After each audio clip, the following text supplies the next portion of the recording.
a run to the right side of the formation, but I guess Bauer thought it might have been going the opposite way. Nonetheless, good job there by Bellway to just get that one away and not take the sack here. Well, Bellway did a good job there. In amateur football, the intentional grounding rule is a little bit more strict than you see in the CFL. So, and another deep pass here by Bellway into double coverage. He was looking for Brandon McIsaac on that one, incomplete. Andrew Ricard was in on that one, as well as it looks like Scott Brackle down there getting into some action as well for the Rifles. Looks like Calgary going to punt here. On the 39-yard line. Or no, they're going to go for it. I said it earlier, I see the value in this, Cassie, with the record and everything. Not much to lose here. That pass is caught and complete by David Bowers. Well done by Bowers to get the first down marker. Caught it about 5 yards short. So nice hard running there, yeah. Knowing exactly where the first down marker is, just put your head down and get there. Good job. Looks like he got up a little bit limping there, heading off to the sideline. Maybe take it. I think just going to take a quick break, as I'm sure he panicked a little bit when he caught the ball with 5 yards to go. So we have Mikey Pang in the backfield here. As low snap there, as Bellway just has to get that one away. Incomplete. Ricard in coverage there. That was a broken play from the get-go, though, realistically.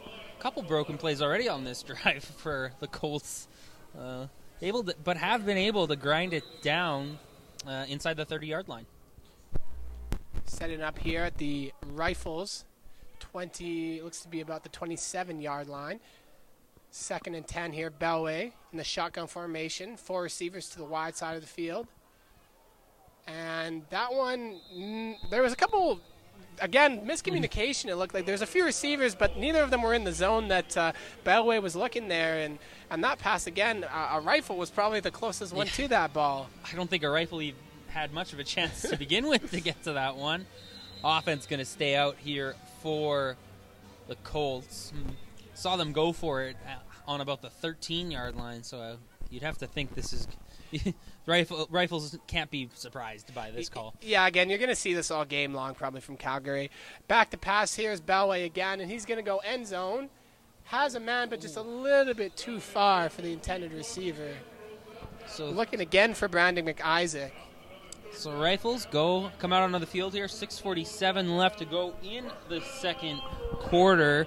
They're leading 10-0. The score update brought to you by Days Inn. Talents stay at the Days Inn in Winkler, the only hotel in the Pembina Valley with a water slide. Gotta love those water slides, Cassidy. Yeah. 1st and 10 here for the Rifles after the failed third down attempt by Calgary. I like the call to go to the end zone there on third down. I agree. It's try to catch the Rifles, maybe looking for a 10-yard play and instead take the shot into the end zone. Had the man open, just couldn't quite hook up. And that's a solid first down carry as we get back to action here by Mate Mitiango, his first carry this game. So maybe see a little bit of the Rifles' depth at running back that we talked a bit about in the pregame show here. Brandon Urcioli, Austin Klein, and Mate Mitiango have combined as a unit, 3 of them for just under 500 yards rushing this year. Mitiango leading all 3 carriers this season as he makes a little bit of a spin move there, gets a couple when it looked like he might be stopped in the backfield there. That's what you're going to see from Mate Mitiango. Very similar runner to Brandon Urcioli. Power backs. I'd say Mitiango's got a bit more speed, whereas Urcioli's more of just a straight up, put the shoulder down, get the hard yards, one cut type of back, whereas Mitiango a little bit more speed to that power. And then Austin Klein is more of that zone read running back, really based on his speed game here. As back to pass is Noyox. Oh, incomplete there. Nice touch on that one. I like the throw. Yeah, pump and go. Nice little double move route. And a good call there looking for the speedster Luke McMillan, the rookie down there on the far side in single coverage. But just couldn't find him. Credit to the defensive back there, not biting on the double move. Stuck with them, and that was a very small window for any pass to be completed into. So it'll be a punting situation here for Winnipeg. We will not see them go for it on third down here in their own territory from the 40. And again, it'll be Dallas Opiola punting. In case you missed it earlier, typical punter/kicker Drennan Bush not in this game for the Rifles. So Opiola will be punting. That's going to be a no yards penalty tacked onto this one for the Rifles. There's no yards in the. He was actually behind the returner. Got caught on the no yards.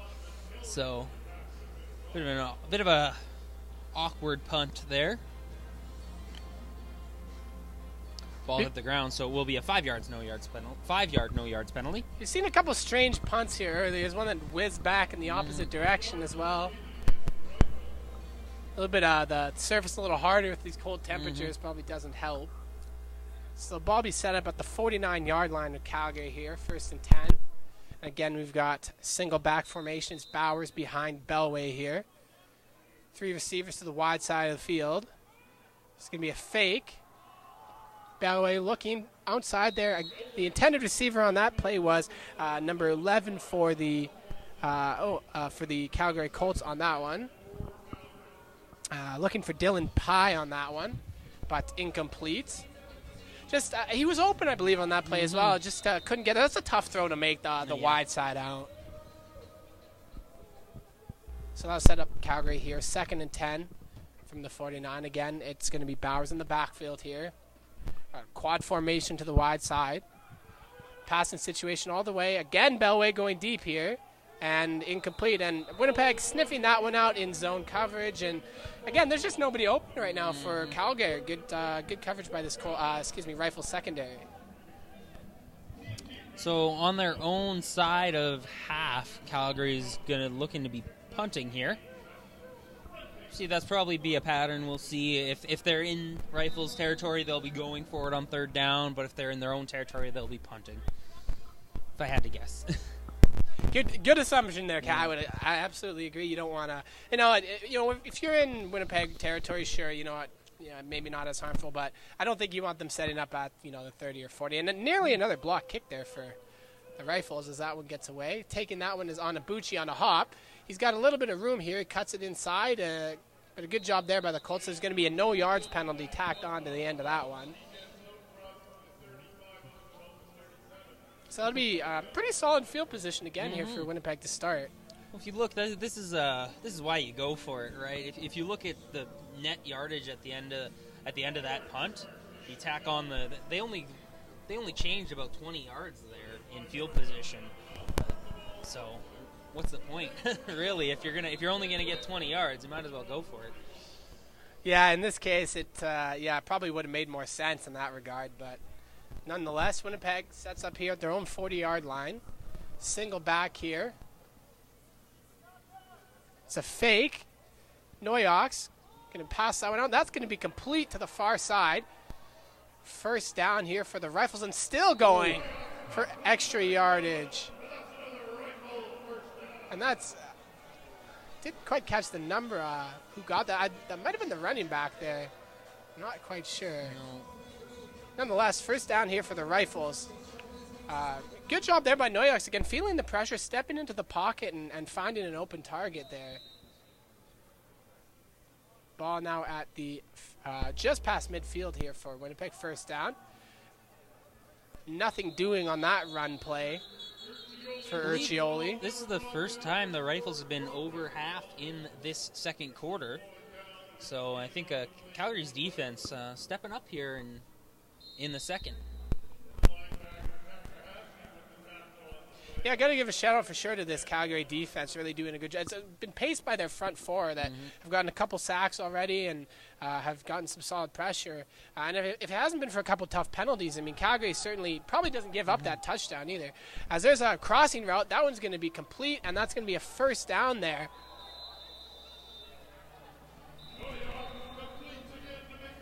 And that's Luke McMillan. That's his 2nd catch of the drive. He is the one who caught that pass earlier, that far side pass for 1st down here. A couple good plays there by the rookie, who's sort of made a name for himself in the last couple weeks. Hard-working player, very, very fast. Definitely a deep threat for the Rifles. And making his presence felt here. I personally would have liked to see him maybe cut that one straight upfield instead of going for that juke there, but nonetheless still got the first down here for Winnipeg, getting it going a little bit in the passing game as we hit the 3-minute warning here in the second quarter. Rifles on the 38-yard line of Calgary now. Noyak's back to pass. Going deep here, he's looking for Shea Corsolent, and that one is, nearly, first and foremost, nearly picked off on the play by Sean Adams there. Good coverage on that one, but then, as he was falling to the ground, and Shea Coy almost had the opportunity to pick that one off. So very interesting play there, but nonetheless, blanket coverage by Sean Adams on that one. A tough play for the receiver as a ball went from sunlight to shadow. Yeah, very true. Usually don't see that here at Investors Group Field, and not too many afternoon or morning games, really. Really good point you made, Cassie. There's kind of a weird, goodness gracious, Mate Mitiango, can you say my name? I will. First down.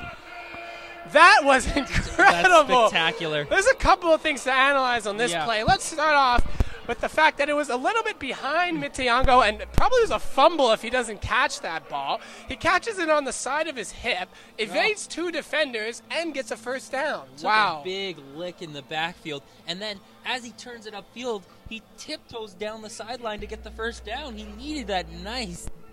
You're showing a little bit of everything from a running back. You see evasiveness, you see some speed, and you see some pass catching ability. So put that one on your film reel, I think, because that shows everything you want out of a running back. The man who sometimes calls himself Shaka Zulu, he'll probably put that one on the huddle tape, that's for sure. And again, he's just a second-year back. He's got plenty of time still left here to develop and turn into one of the elite players in this league. So great example of just the athleticism for sure from the second-year back, Mitiango there. Now split back formation for the Rifles. They've got Urcioli and Mitiango in the backfield. That's going to be a handoff here. Ooh, good job there getting some extra yards after first contact. Actually, that's Austin Klein on the carry, the fifth-year back. Again, that's more of their speed back, and for the Rifles, that zone read kind of situation there. And broke away from a few defenders, got close to 5 on that one. We saw number 95 for the Colts come off with an injury. Denny Sekic had a sack earlier on. Part of that front four that has been playing pretty well so far for them. Keep an eye on that. Hope to see him back soon. Second down carry here, and keeping his legs moving is Urcioli. That's going to be a first down. And again, we see an example of those hard churning yards by Urcioli. He's got tree trunks for legs, Castillo. He really, really works hard in the gym, and he's a very hard back to bring down just one man, and that was a great example of that. So Rifles now set up here inside the 10-yard line, about the 9 here. Noyaks back to pass. He's got a man wide open in the end zone, and that is a touchdown. Wow. Oh, I thought he had. The receiver did not make that easy on himself. Not really. Twisted his body back and went up to get it when it looked like he could just caught it over the shoulder. But that was the Winnipeg Rifles' leading receiver, Tyler Hodgson, also known as Squid, making that sort of contorted catch behind the back. There was nobody near him. Good play call there as he sort of slipped out from that tight end position into the backfield. And that's the first touchdown reception of the season for Hodgson. And he came into this contest with 161 yards. And with convert now, 17-0 Winnipeg. Great drive, Cassie, there for the Rifles. You mentioned this was the first time they were able to get over midfield in the second quarter, and they certainly took advantage of it. It's all starting with the running game with the Rifles right now. They're just give the ball to your running backs. Let them churn out 5 or 6 yards. Set yourself up in second and manageable, and they've been sticking with that game plan, and it's led them to this 17-0 lead. How much of a factor do you think some of those third down gambles that the Colts have decided to go for have been in this game? Maybe not points wise, but just momentum wise. I think the first one really was the one I would question the most in terms of that.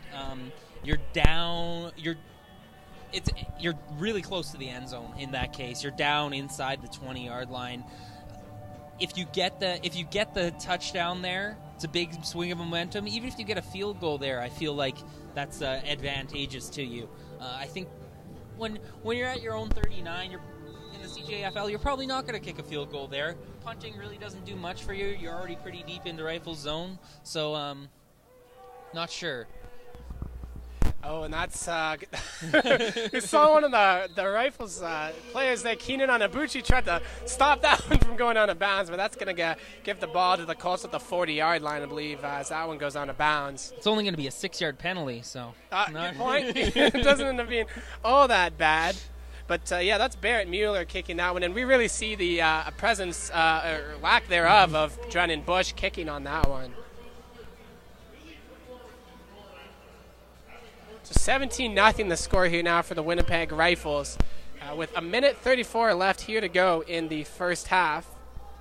And again, the second quarter brought to you by Wentworth Ag. For all your grain bins, grain handling, and grain drying needs, see Wentworth Ag. So 1:34 here for the Colts, set up on their own 40, looking to get on the board here in this game. Trips formation here to the wide side of the field. It's going to be a play-action fake. Bellway's going to pass it here into traffic, and it is intercepted again. I believe that is Andrew Ricard with his Prairie Football Conference leading fourth interception. Now there's a flag on the play. The question is this pass interference? Or what is the call here? We'll have to wait and see if this interception by Ricard will stand. Another really questionable throw by Bellway into traffic there with multiple defenders. That's a function of you're down 17, just trying to force a big play, throwing it down. A penalty is on the Rifles. Let's see.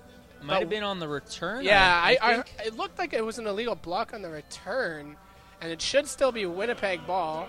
Oh, no, it is. That's been illegal contact, yes. I guess, and on the Rifles there. I didn't personally see much contact on that play, but maybe got there just a little early before that ball got delivered. So that interception number 4 will be negated for Andrew Ricard, and the Colts will set up here at the 50-yard line, their own 50, with 1:20 left to go here in the first half.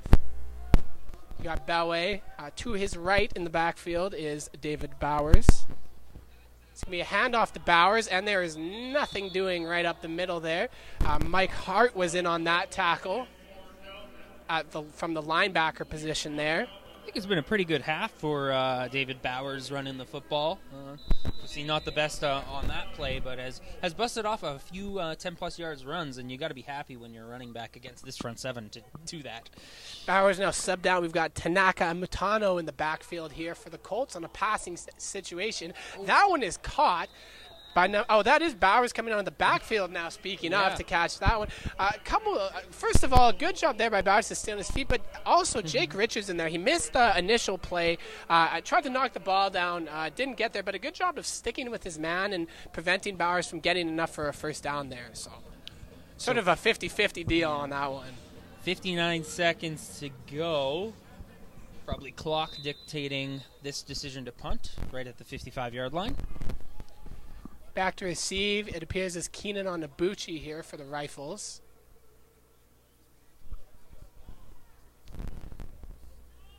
Oh, and it's a fake here. It's going to go to the fullback, and he's got the first down. It's going to be Tanaka Mutano, and you said it best, Cassie. That's just hard running upfield, knowing where the first down marker is, and he's a big boy to try and bring down.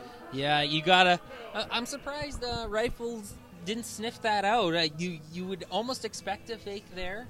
With considering short yardage, they've gone for it in similar situations. They send out the punt unit. You maybe do a little bit of a double take. But now the clock is Calgary's enemy.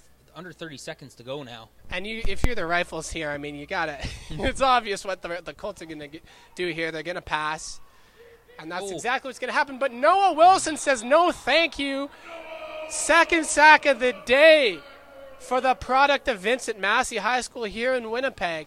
Getting to the QB once more. That's a good old-fashioned speed rush. Just beat the tackle off the blocks. I'm faster than you, is what he said. And he got to the quarterback really quickly. That's exactly what Noah Wilson is known for. Is his speed off the edge and his ability to sort of contort the hips, get in there, and there was Bellway had about half a second before Wilson was in his face. There was nothing doing on that one. So it'll be about a 2nd and 15 or 16 here for the Colts. Bellway back to pass again.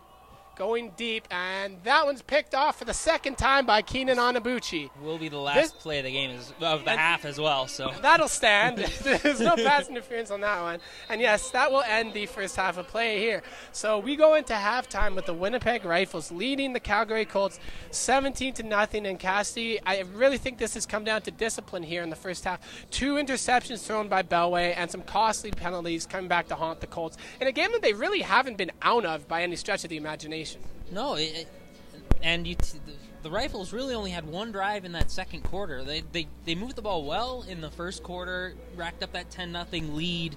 But if you look at the second quarter, the Calgary's defense really stepped up, only allowed 7 points, and were just forcing 2 and outs, but giving up the 17 points. And I think if you look at the Calgary scored 17 points all year, so it's a bit of a hole for them. Maybe another reason why I'm a little bit surprised they didn't go for the field goal there when they were in tight. Any points is good points for the Colts at this point in the season.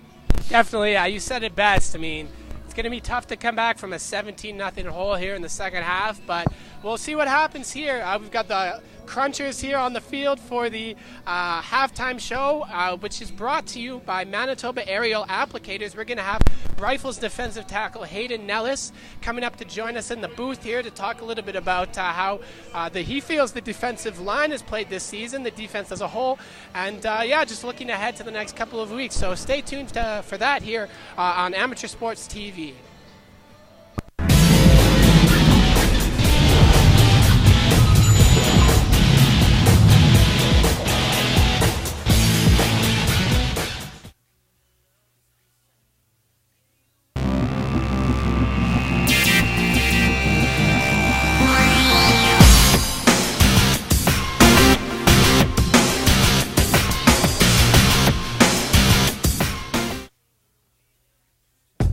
Are you looking for a career in the salon industry? Check out Aveda Institute Winnipeg in the Exchange. What sets us apart is our student mentorship program, 95% placement rate after graduation, real-world salon experience, and network of 7,000 salons and spas. You will learn creative cut and coloring, latest trends and techniques, social media marketing, fashion shows, photo shoots, and more. Now accepting applications for 2018, so check us out and book your tour today.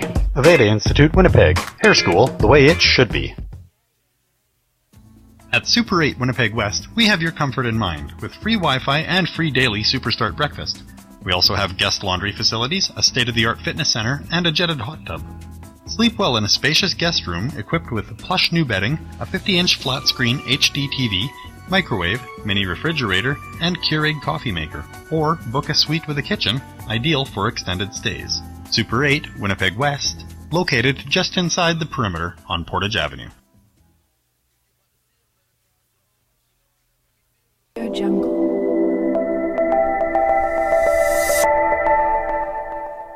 Audio Jungle.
Audio Jungle.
At Super 8 Winnipeg West, we have your comfort in mind, with free Wi-Fi and free daily Superstart breakfast. We also have guest laundry facilities, a state-of-the-art fitness center, and a jetted hot tub. Sleep well in a spacious guest room equipped with plush new bedding, a 50-inch flat-screen HD TV, microwave, mini refrigerator, and Keurig coffee maker. Or book a suite with a kitchen, ideal for extended stays.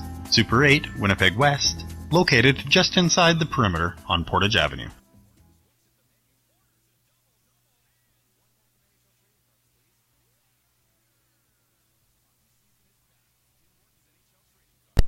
Is your mic on? Just make sure. Hold on. Mike Still here for Amateur Sports TV. Halftime show here, Winnipeg Rifles and Calgary Colts. Here with Winnipeg Rifles 5th-year defensive tackle Hayden Nellis. Hayden, thanks for coming up for the halftime show. Yeah, thanks for having me. Really appreciate it. I want to talk a little bit about your experiences just in the summertime and at camp with the Winnipeg Blue Bombers first. And what did you gain from that experience?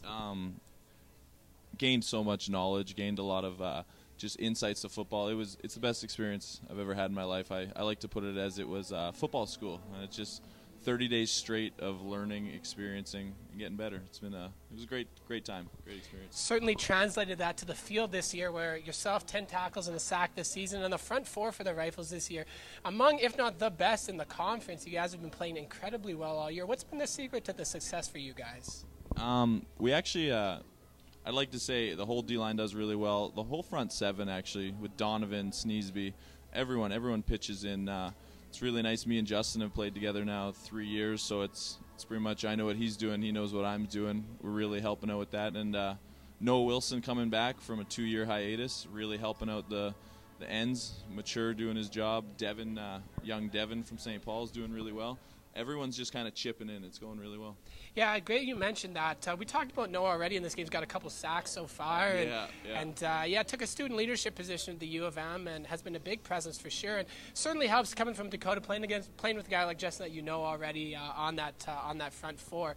Let's talk about next week's game. Obviously, 17-0 right now at halftime. But next week we look ahead and you play the Regina Thunder. Quite likely for third place in the standings. Talk to me about, first of all, if you'll be ready for that game and just how important that contest will be. Yeah, I'll for sure be ready for the game. It's going to be a great game. Regina is a really good team. We match up really well against them. First game of the year for us, mistakes, and I think we're doing really well with that. Our team's really matured in the later part of the season, and I think it's going to go really well for us. If our offense gets rolling, I think it's over in that aspect because our defense really knows what to do. If we get a few offensive drives and we don't have to be on the field all game, it's over. It's going to be a great game. You guys have produced points even on defense as well this year. Devin with the athletic interception a couple weeks ago against Edmonton, which was probably a career highlight for sure.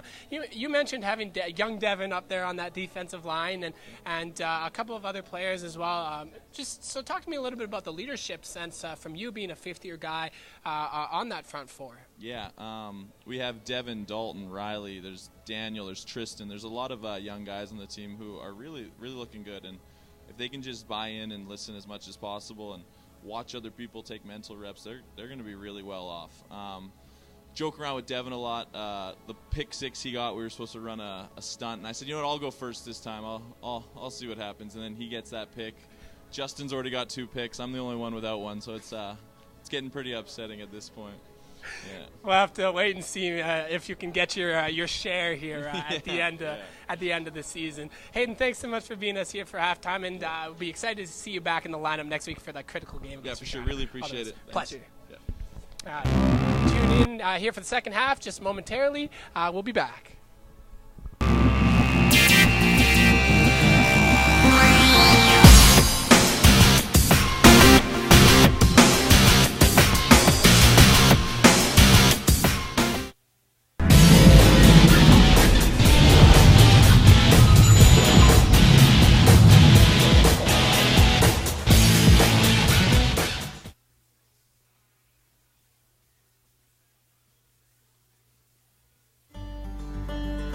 Welcome to MB Seeds. I'm Matt and this is B, and we're a family-run business.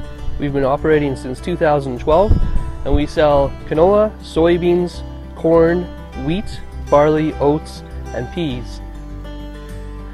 We also run a cleaning facility on site just south of Low Farm where we can clean almost anything that you can grow. Come check us out today.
Audio Jungle.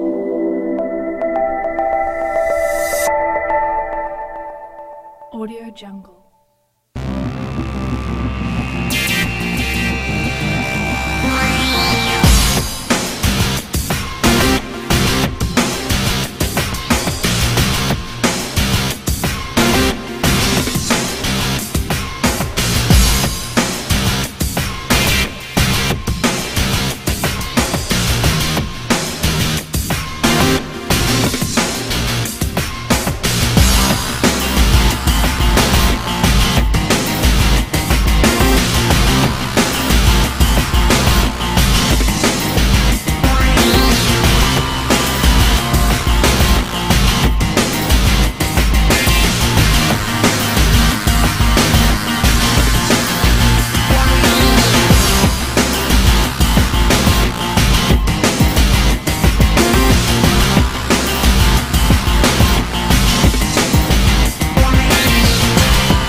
Audio Jungle.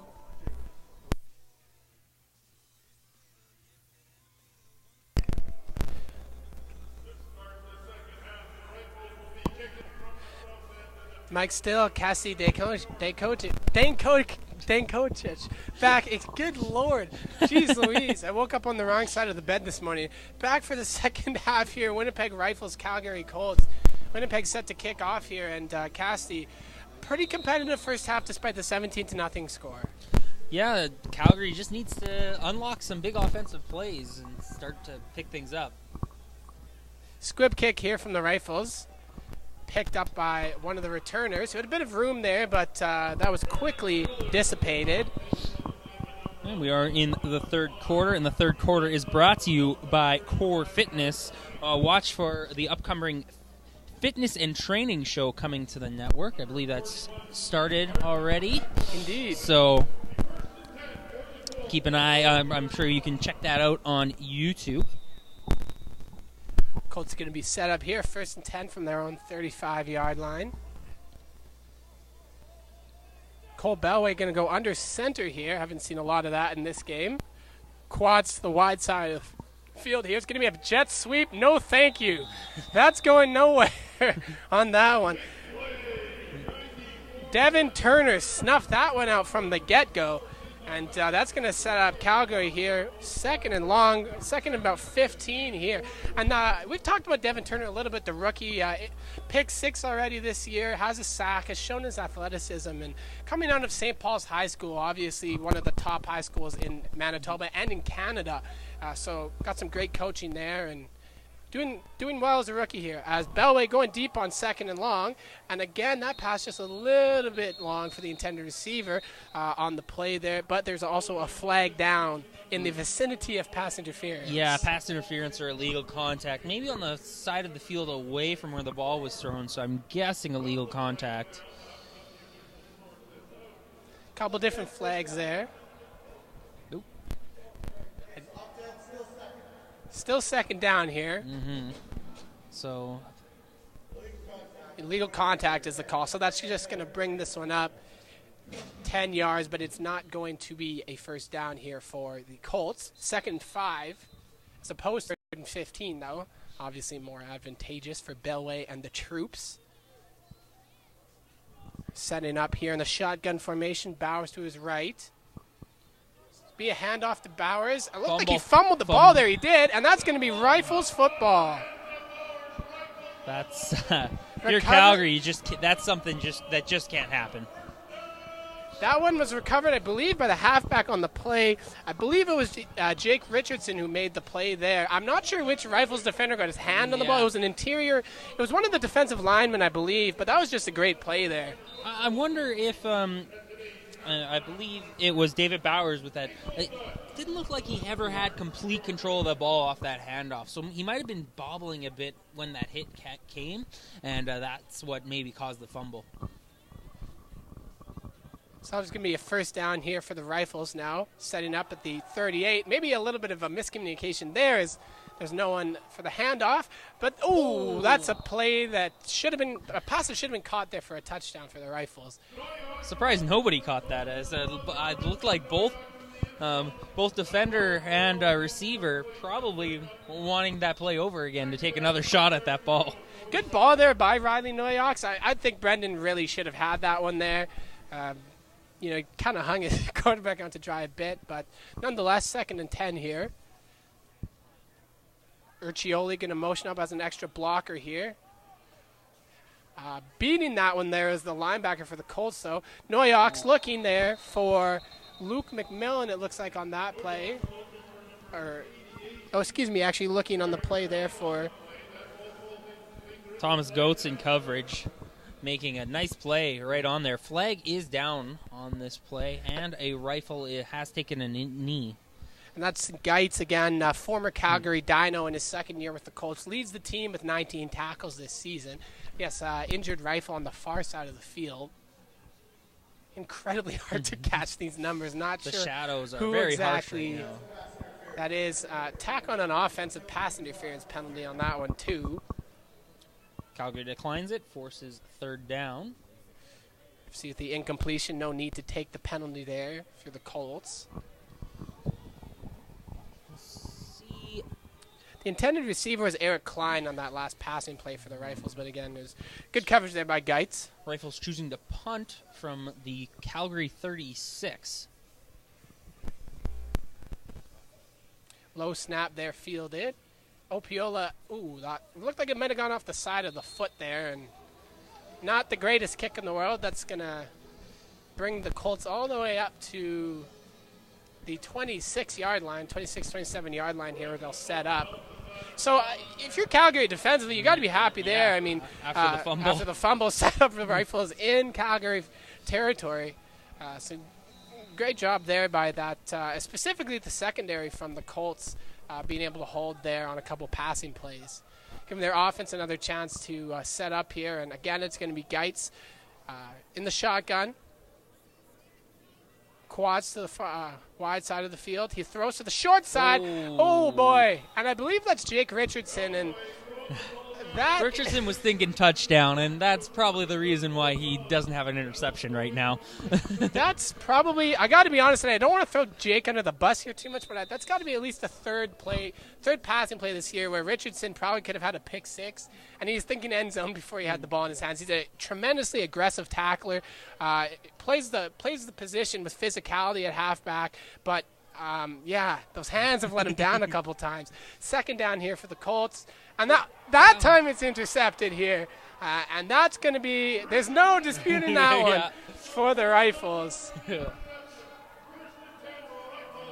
Yeah, it's – I believe that was – I didn't catch the number on that one. I'm not sure. It might have been Andrew Ricard with the interception there. That was another bad decision by Cole Balway from the Colts. Throwing it into a tight window there where the Rifles are sitting in zone coverage and really just waiting to make a play.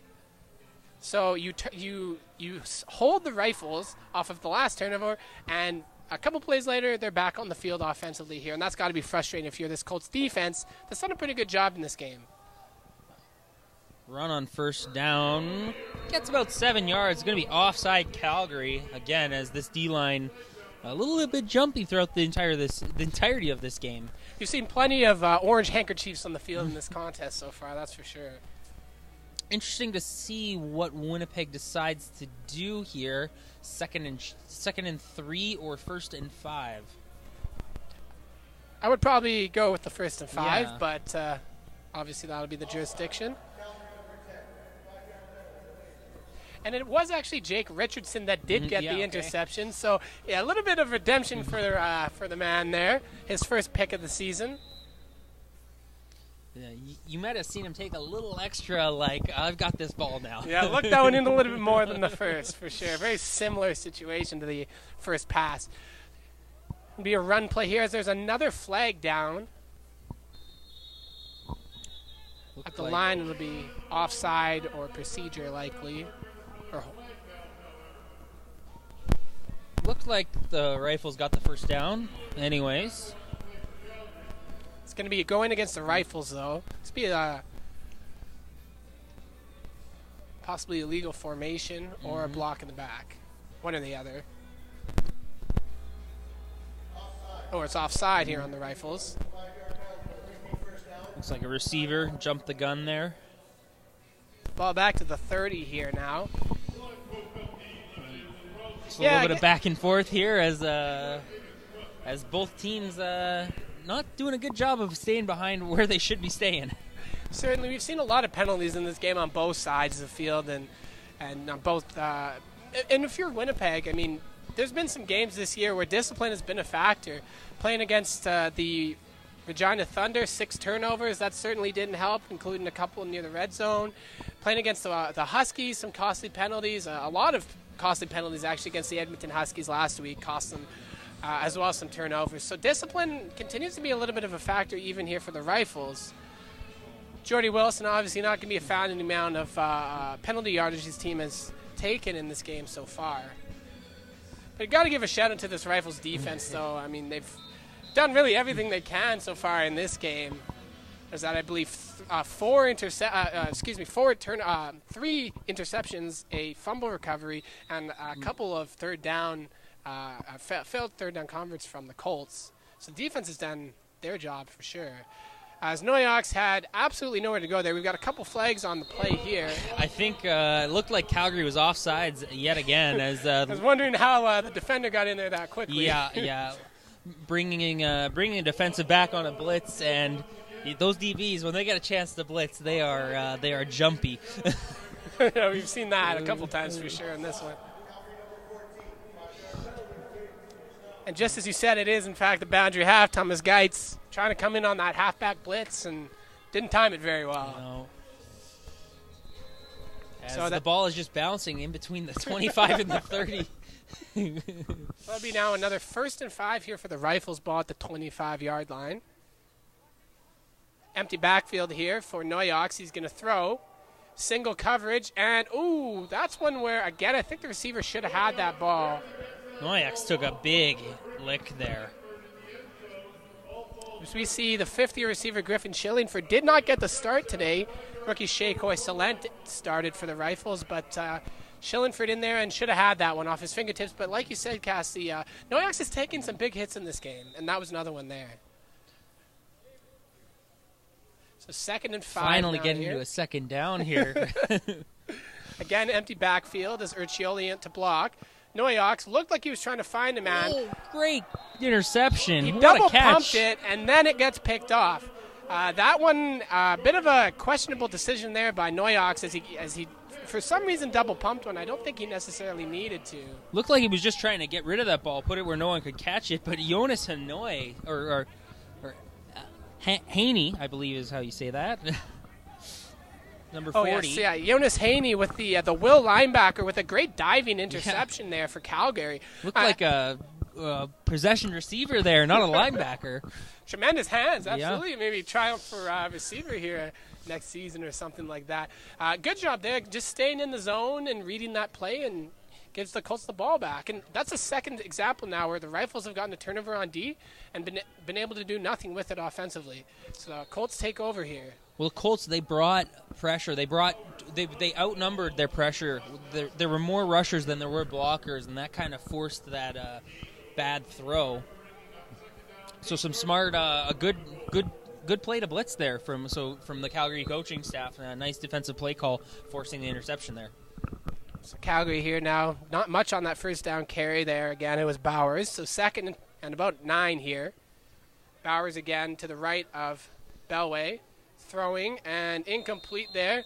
Good coverage on that one. Again, it's Jake Richardson who's had a pretty solid game here for the Rifles. And not really much that Bellway could do there. He had to fit it into a really tight window based on the coverage by Richardson. So that'll set up another 3rd down for the Colts. 9:46 to go in this game.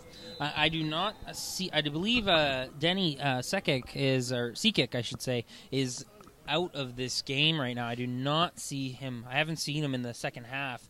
He went out with an injury, so. And that's key for the Colts. 1.5 sacks in the first half for Denny Sekic. Hoping for all the best for him. Obviously, you never want to see a guy go down and be lost to injury. So. Definitely hoping for the best for him for sure. As a bit of a wobbly punt there by Takahashi for the Colts sets up Winnipeg again in Calgary territory at the 45-yard line, and they've been stalled these last few drives. We'll see if they can do anything with it here. An injury update brought to you by Align Your Mind, high-performance brain coaching in sports. Visit them at alignyourmind.ca. Handoff here. It's Urcioli right up the middle, but there is nothing doing there. A number of Calgary Colts defenders in on that one, including number 47, Reese Sampson.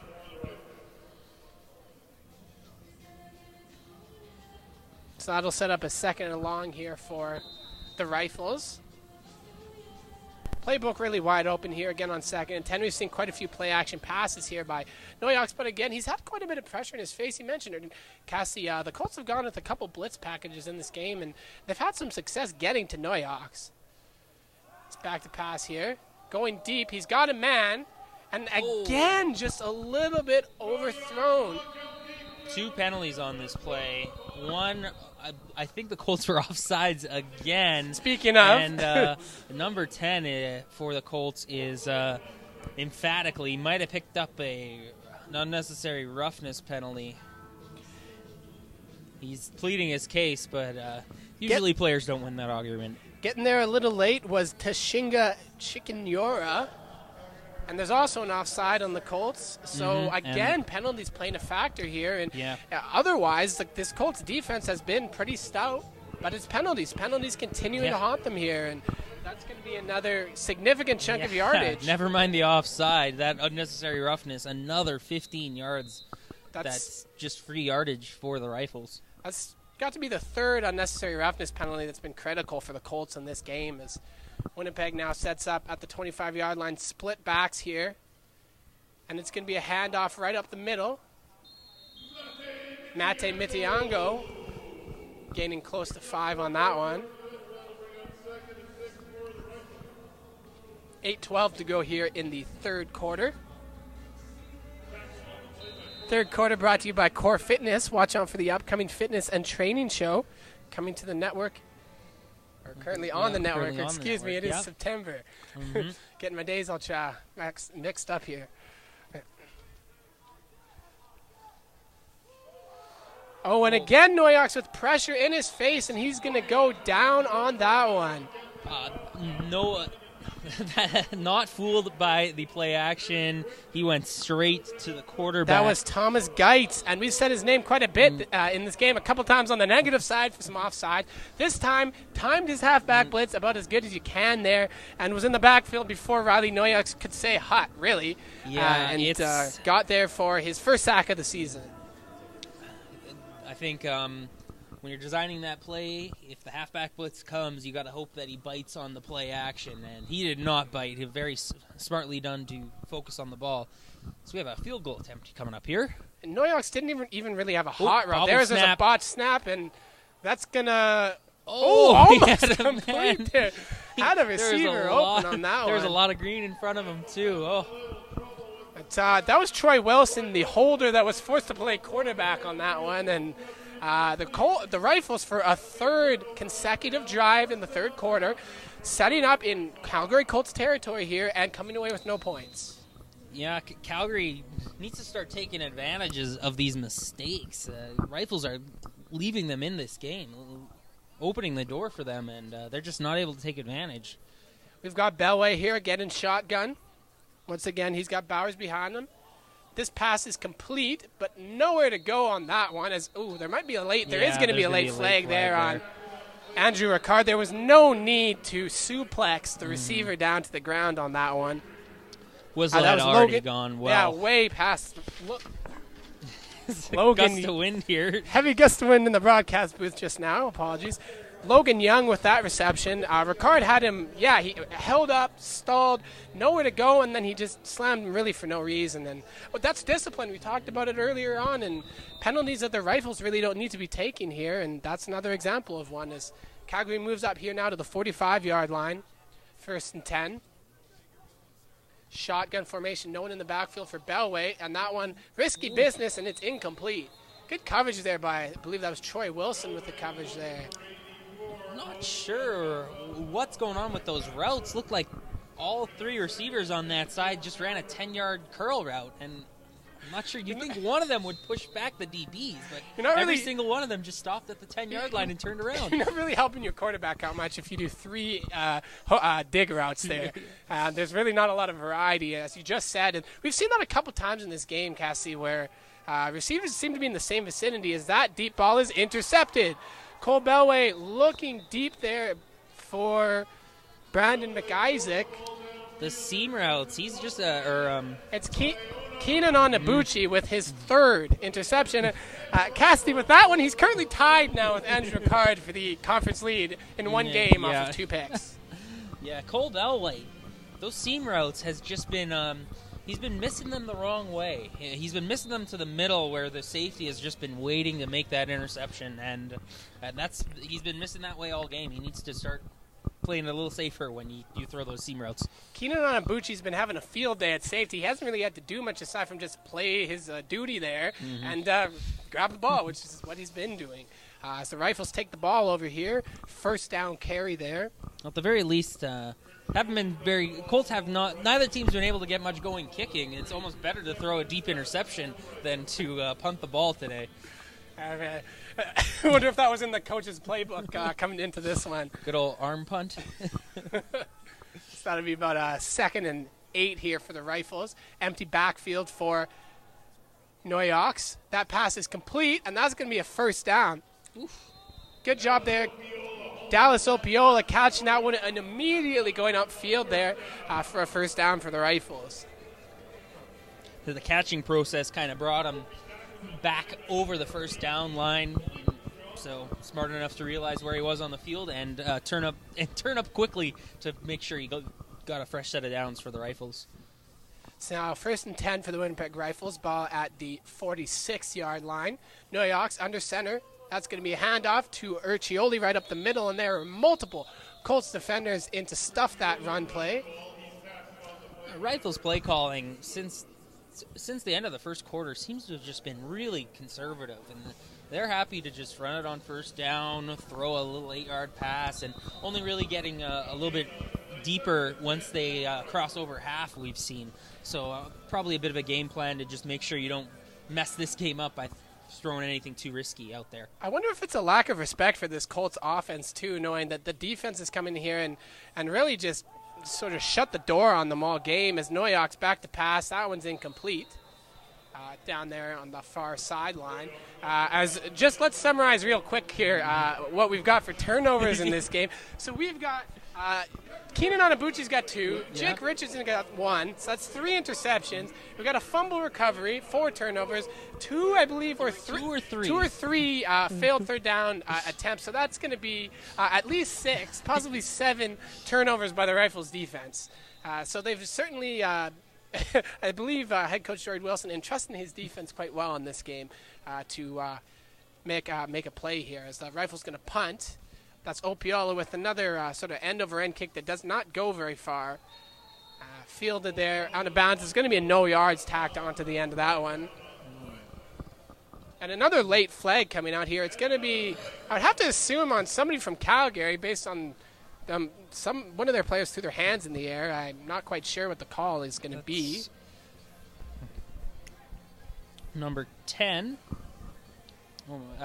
Chicken-Yora, I believe he has a unnecessary roughness penalty already in this game. So involved in another after the whistle play. Discipline. Have to see if it goes against him or the Rifle or maybe offsetting. I'm not sure. I'm sure he's crossing his fingers. Hoping it's going both ways. You hit me once, I hit you once. Flag come out type situation. But yeah, discipline continues to be a factor here, and just penalties that don't need to happen after the play. We'll see what the call is. It's a bit of a conference because there's also a penalty, I believe, a no yards call. Yeah, there's definitely going to be a no yards on the play, but we'll just have to figure out how much yardage. Because if it's against the Colts, there's going to be 20 yards in penalties. If it's against the Rifles, then it's going to end up being in the Colts' favor. It is an objectionable conduct penalty, and again, you are right on that one. It is, once again, Tashinga Chicken-Yara with his second objectionable conduct penalty, so really costing the Colts here. Discipline, again, continuing to be a factor. Quads, again, to the right side of the formation. That's going to be a jet sweep, a screen pass from a bubble screen to the outside to the running back there, David Bowers, and that's a great play call on the first down. Yeah, you saw all the receivers push up there, taking advantage of the fact that of the zone and nobody picking up the flats in that zone, and simple play for the quarterback, and that's exactly what Calgary needs to do. Like, get Cole Belway going with some easy throws, some nice play calls, make life a little easier for him as they look to get back into this game. Completely agree. It's a run play here now. Again, it's going to be Bowers taking that one for a minimal gain. As at front 4, Stout, Noah Wilson, and on the tackle there for Winnipeg. And as you mentioned, Cassidy, certainly something that if you're the Colts, you want to just get some of those sort of confidence plays under your belt a little bit. And, yeah, the bubble screens, even just set up maybe a running back screen out of the backfield, sort of just plays that can get you 5-6 yards and a little bit of confidence on offense. The way to go if you're and not these deep passes, consistently down the field, which we've seen maybe a little bit too much of from Belway and company in the on the offensive side for the Colts. Is second down here. That pass again is caught by the workhorse back, David Bowers, but that's going to be short of the first down, probably about a yard short. They have to go for it here. Yeah, this looks like a no-brainer. We got 2:38 to go here in the third quarter, and it's down 17-0 in short yardage. going to bring in the heavy package, it looks like, for Calgary here. A couple extra big O linemen, or excuse me, D linemen. Nice to see Denny Sekic on the bench for the Colts. He had been off injured. He does have a toque on. His helmet's behind him. I don't think he'll see action again in this game, but Nate Abraham coming in for him, I believe, at that end position. But yeah, nice to see him at least out back on the field there. Out here to support his teammates, even if he doesn't get back onto the field.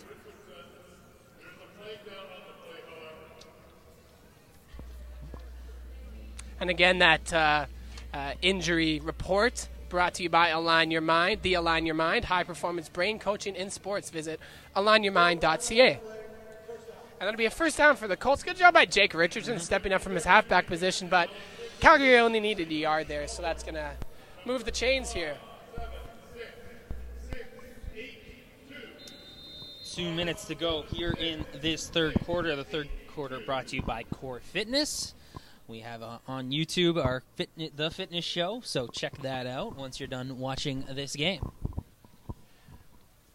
1st and 10 here, Colts, near right before midfield. Cole Bellway scrambling to his left. He's going deep. He's got a wide open receiver, and that one's going to be caught. Fumble on the play, though, recovered by the Winnipeg Rifles, and that's going to be Andrew Ricard recovering the fumble.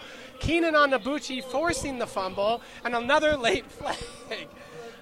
Tons to talk about on this play, Cassidy. Well, finally, the Colts hit a long pass. I'm sure Cole Bellway just head in his hands right now. Finally, you hit something. You're in scoring position. Cut this down to a 2-score game, but the ball comes out. So some nice. So the Rifles defense came to ball hawk today, and they've been looking for the ball all day long.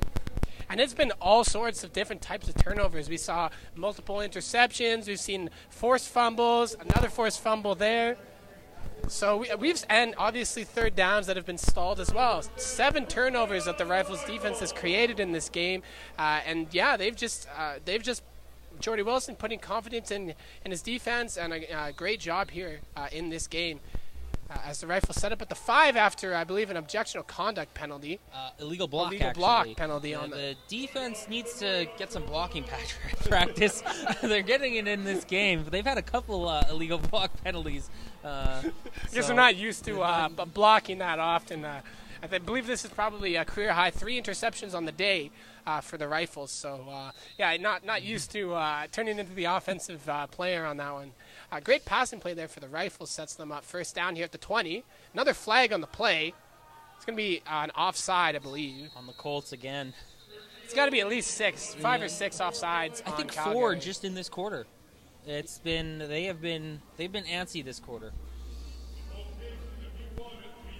Now you got to wonder if that's just sort of, antsiness, frustration, what it is. But it's something that we've seen a lot from Calgary this year. Just penalties costly penalties when you're in a situation where you're trying to gain some momentum. And once again, it's Geitz. Geitz has been called quite a few times on those halfback blitzes, and he's made a lot of plays for this team. Obviously, he's their leading tackler and has experience in youth sports with the Calgary Dinos. A valuable leader, but he's also certainly cost them a few times in this game going offside. Fresh set of downs here for the Rifles now, 1st and 5. And cutting that one up for a first down is Brandon Urcioli. Nice vision to spot a little bit of time, and another late flag coming out. We'll see what that one is going to be. This is after the play, so there'll be a fresh set of downs for the Rifles no matter what. So no scoring so far in this third quarter. Still 17-0 for the Rifles. Score brought to you by the Days Inn. Stay at the Days Inn in Winkler, the only hotel in the Pembina Valley with a water slide. So apparently that one he's on the ground already and was just hit and with a late hit there, Urcioli. So another play where, just discipline, and Calgary Colts coaching staff looking pretty frustrated after that call. So first down here for the Rifles, ball at the 50-yard line. Riley Noyak's under center. He's got Urcioli behind him. Fake, and it's a great great design screen pass here, and Tyler Hodgson has a lot of room to the outside, and that's going to be a first down for the hybrid tight end fullback, who also has a touchdown reception in this game for the Rifles. Great play call, great design there. Yeah, you see him set up behind, on the edge, but a little bit behind those offensive linemen. A nice job of just slipping out, and perfect. That's exactly what you want out of a screen. Your offensive linemen slip the blocks, slip the defenders, and get upfield. That was a play where Noyak sort of led everyone to the right and then sort of to the left and then went right, as Brandon Urcioli with his biggest gain of the day on the ground right up the middle, showing a little bit of his burst there. And all of a sudden the Rifles are in the red zone at the end of the third quarter. Score still 17-0 here for Winnipeg, but driving. That play is all made at the line of scrimmage with the big boys up front, and they just opened up just a gaping hole. And getting into the second level, hitting the linebackers, blocking for the linebackers, and if you do that, that's just textbook blocking.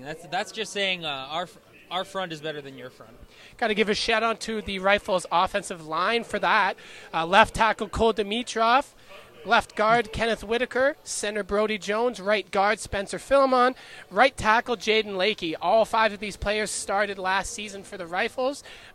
Dimitrov started the last few games of the season. The other 4 started all season for the Rifles. And, yeah, really opened up a big hole there for Urcioli, who's having himself a really good day on the ground for the Rifles. Yeah, and I think the front, this front for Calgary, really feeling the loss of Sekic, as they have not looked as dangerous, especially rushing the quarterback with him out of the lineup. And we've seen some plays being made by Nabata Zulu. He's also taken some costly penalties. Goitz has played well, but again has also taken some costly penalties. So you've got guys that leaders on your team that have made big plays, but have also taken the team and caused them to take a couple steps back at the same time. So 17-0. What a weird quarter. It took how many turnovers were in that quarter? I think there's like 6 turnovers between the two teams in that corner, 2 fumbles, 2 interceptions. It's a dropped interception. Neither team able to get anything going, and we're still 17-0. Pandemonium offensively in the third quarter on both sides. That was about the best quarter defensively I've seen all year from the Winnipeg Rifles. Certainly just having fun out there, I would say. But yeah, again, Winnipeg was set up 3 times within past the 30-yard line in Calgary territory and just couldn't cash in. We'll see if they can do it here to start the fourth quarter. Yeah, an interception, a bobbled field goal. It's just been a mess of a third quarter. We're out of it now into the fourth quarter. Fourth quarter brought to you by Low Farm Co-op for all your fertilizer needs. Sure, looking at organizing, getting ready. Maybe you're harvesting right now and looking to maybe pick up the pace. Get planning for next year's probably already begun or about to begin. So check out Low Farm Co-op. Rifle set up here under center. Riley Noyox. It's going to be a fake handoff wide open, and that's going to be a touchdown. There was nobody near Tyler Hodgson on that play. Tremendously drawn up on the play action fake, and that's touchdown reception number 2 for the squid, Tyler Hodgson. Well, that play set up by the Rifles pounding the ball on the ground all day, and they finally pulled the play action, and you get the receiver out wide open. I'm sure Riley Noyak maybe a little panicking. You see a receiver that wide open, you're sometimes can pull the string on it a little bit, try to force it a little bit too much, but did a good job of just nicely placing it and realizing he didn't have to throw into a very tight window. And we've seen that a couple times this year where that exact route pattern where Hodgson has sort of stepped out from that tight end position, drawn into the flats, and it's either been underthrown or he's tried to run with tried to take a few steps before the ball was in his hands. So it's nice to see that play working and executed well now here later in the season for the Rifles, and obviously Hodgson the beneficiary of his second touchdown in the game. I believe the first career multi-touchdown game of Hodgson for Hodgson. So Rifles have not been that potent through the air. They've been close on a lot of balls, just haven't been able to catch them. So Hodgson maybe playing for that tight end, that more of a possession player, send him out there, target him a few times, get on a roll a little bit here through the air. But the Rifles bumping their lead up to 24-0. So. And you mentioned Hodgson and just that possession role, and yeah, again, mentioned it earlier, but he is the team's leading receiver. Coming into this game, he had 161 yards receiving. That really says something about that passing game for the Rifles, that their leading receiver is 161 yards. And a guy that typically only catches about 3 or 4 balls a game out of those tight ends, sort of almost like sometimes he'll run those routes into the flats, sometimes a go route. But yeah, the definition of a possession receiver, and certainly seen that a couple times here, and it looks like the Rifles will re-kick on an offside. One of the players was just a little bit too hot off the step there on the kick. Both teams have just been undisciplined this entire game. It's kind of it ground that third quarter to a halt, all the flags that we had. Yeah, that first half went by pretty quick, but that third quarter was certainly quite extended, I would say, by all those penalties. So I'm sure both teams are going to be looking to clean that up. A lot of look at the film and say, hey, let's cut this down. And another squib kick here. Going to be fielded by Bowers for the Colts. Had a bit of room, but that was quickly washed up by the Rifles cover team.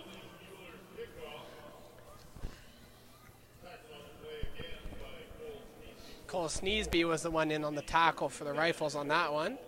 So Calgary set up here at their own 38-yard line. Just under a minute here into the fourth quarter. Again, fourth quarter brought to you by Lowe Farm Co-op for all your fertilizer needs. So we got Bellway here setting up in the shotgun. Nobody behind him here. Quads to the wide side of the field. He's going to go deep, and it's going to be intercepted by the Winnipeg Rifles. I believe that's Dominic Horvath who picked that one off, and that was incredibly underthrown by Bellway. And if you're the Calgary Colts defense, you can't be happy with this turnover rate, I'm sure. Yeah, Dallas Burke didn't have a chance at that. He didn't even have a chance to play DB on that play. That ball was just underthrown. It was underthrown probably by about 10 yards. So maybe a little bit. We've seen Bellway go deep all game, and he's just been a little bit off all game.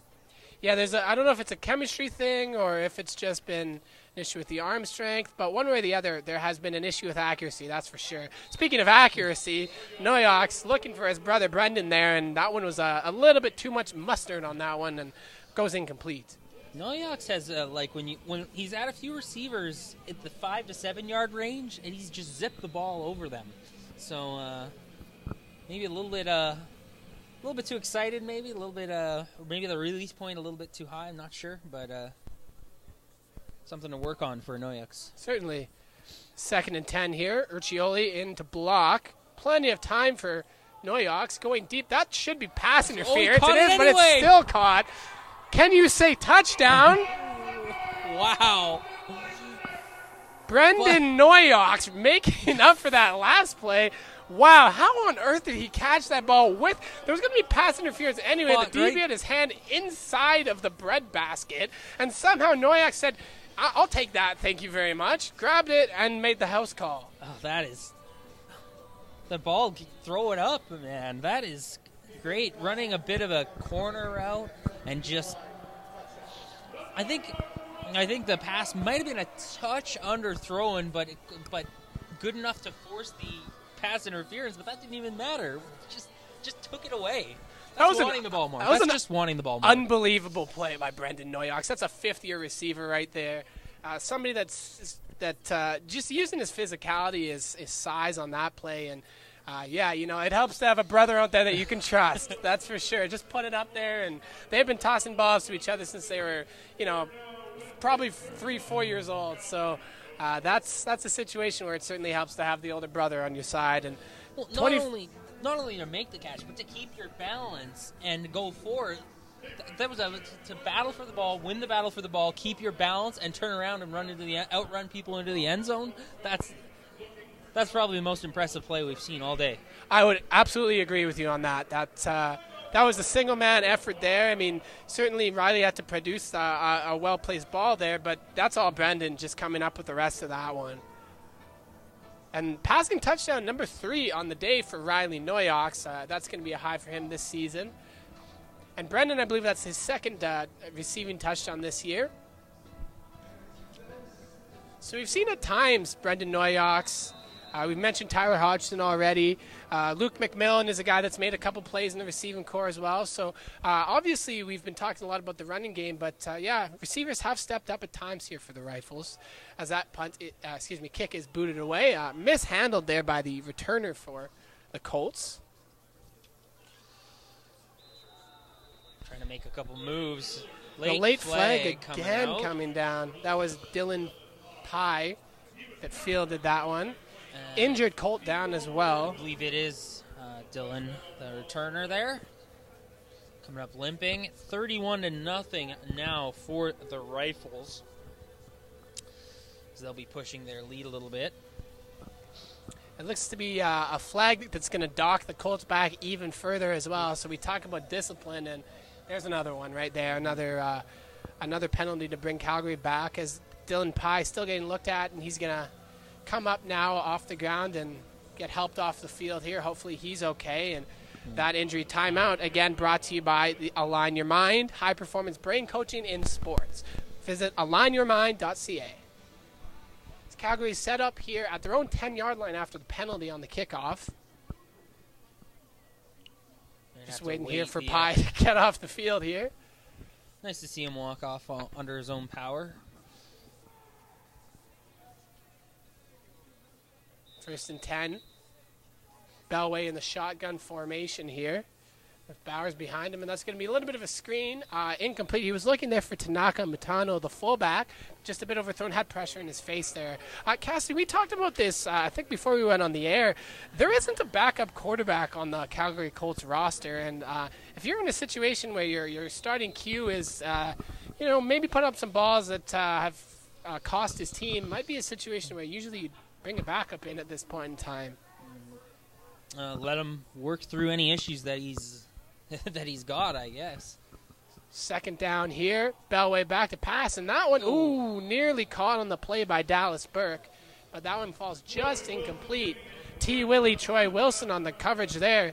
Nice job getting a hand in, and Burke is slow to get up as well here. Took a bit of a hard fall on what I can imagine is not exactly the softest turf at the moment, given the temperature conditions. No, thought he had caught that one. That would have been a very one of the nicer catches we've seen all day. But did a good job battling for it. Just couldn't quite. I think the hard ground, as you could tell, he fell. He sold out to get that ball and paid for it as he fell to the ground. Good job there by Troy Wilson, just to get a hand in there, sort of just enough to disrupt that play. No pass interference, playing it safe there, but again, just reading that play and getting a hand in to cause some disruption and cause that one to go incomplete. So a punting situation here for the Colts, who we've seen them kick from this area before, punt into the end zone. So we'll see what they do here, whether they concede the 2 or punt the ball here. And this time Takahashi will concede the 2. That'll make the ball the score 33-0 now for the Winnipeg Rifles. Got 12-14 to go here in the fourth quarter, in a game that has been dictated by turnovers. Yeah, it's the Rifles defense just came to play and brought their ball hawking skills today. Not only in interceptions, taking advantage of a little bit errant throws from Bellway, but as well ripping at that ball, forcing couple fumbles. So A+ for the Rifles defense today. First and 10, Riley Noyox under center at the 35. Handed off here. It's Mate Mitiango cutting it outside. That's going to be a first down there for the shifty Second year back out of Miles Mack Collegiate. Stiff arm there to evade that first defender, and solid first down carry. We've seen neither team run to the outside of the field. Everything's been right between the tackles. Surprised we haven't seen any tosses or off-tackle runs from either team over the course of this game. Really trying to just establish a little bit of that grit up the middle, I guess. Speaking of runs up the middle, there goes Mitiango right up the gut. That's going to be close to a first down. And this is an example of that versatility the Rifles have in the backfield of 3 different ball carriers that come in, stay fresh, and really change potentially the tempo of a game here. This is something to look forward to for next weekend, obviously, against Regina, having that depth. As Urcioli back, it's going to be Mitiango still in the backfield here. Tyler Hodgson coming in on the right side. Great block there by Tyler Hodgson, as Mitiango's got plenty of room and another first down. But that's the tight end, Hodgson, that really sprung him on that one. Got in there, got a good pop on the linebacker, and gave Mitiango an opportunity to turn that one upfield. And we saw the Rifles go pretty conservative in their play calling in the third quarter. I can't imagine they're going to go away from the run here with 11 minutes to go here in the fourth, up 33-0. It's about just grinding this out and keeping everything pretty safe as we move into the end stages of this game. Fake handoff here to Urcioli. Pass out to the wide side of the field there. Close to another first down for the Rifles. That's Jake Roger, the rookie out of Sturgeon Heights Collegiate, making his second reception of the season there. As the Rifles now, it looks like they're going to bring in some of their younger players to get some reps here, up 33-0 in the fourth quarter, and can't fault them for that. And obviously valuable to get the young guys in the game and get the flow of the game down a bit. Short yardage here, it'll just be a QB keeper for Noyox.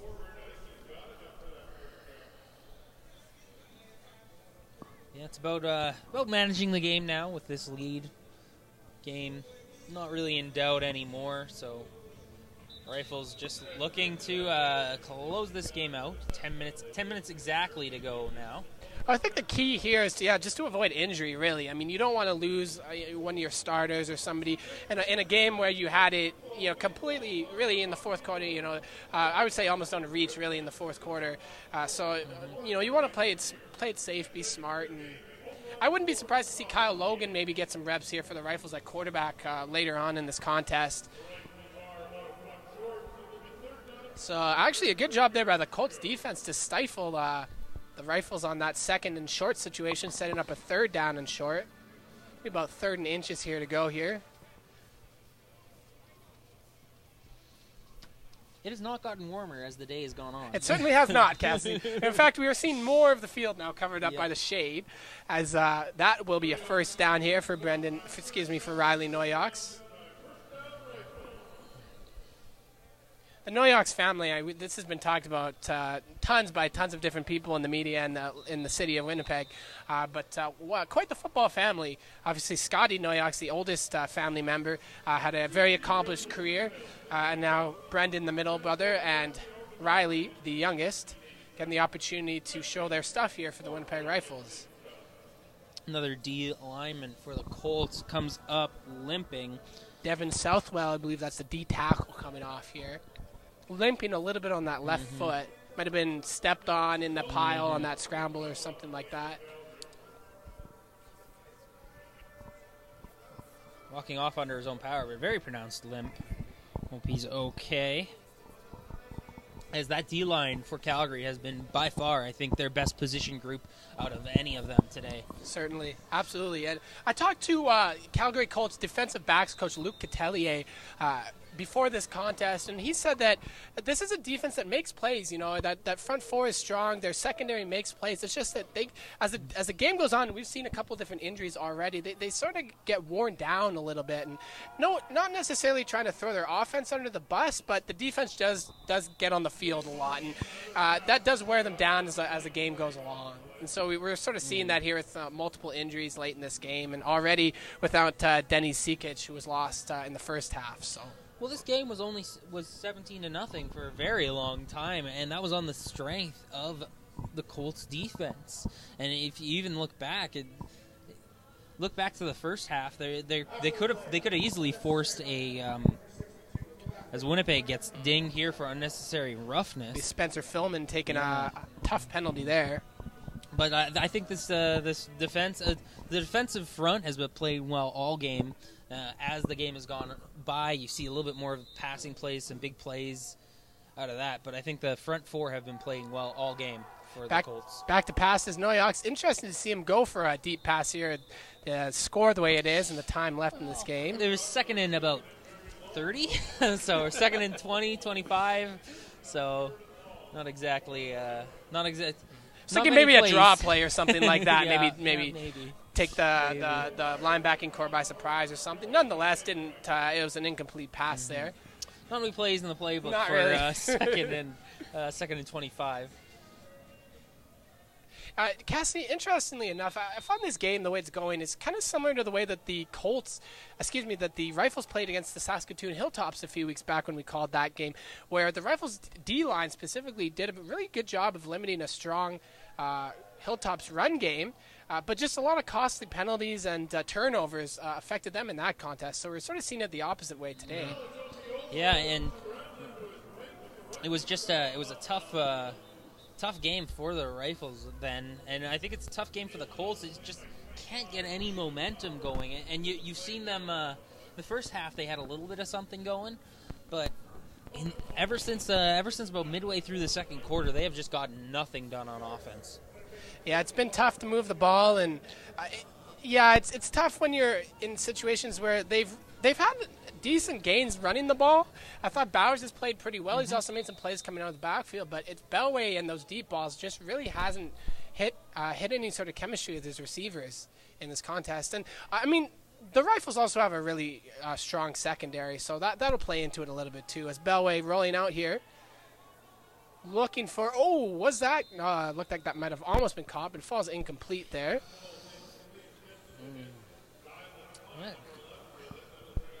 That pass was intended for Dylan Pye on that one. Incomplete. Yeah, and when Bellway has had that, where there's been a few Calgary receivers that have gotten their hands on the ball, not able to make the catches, helping their QB out. And so the receiving core and the QBs to receiving core connection for Calgary has just not been good enough today.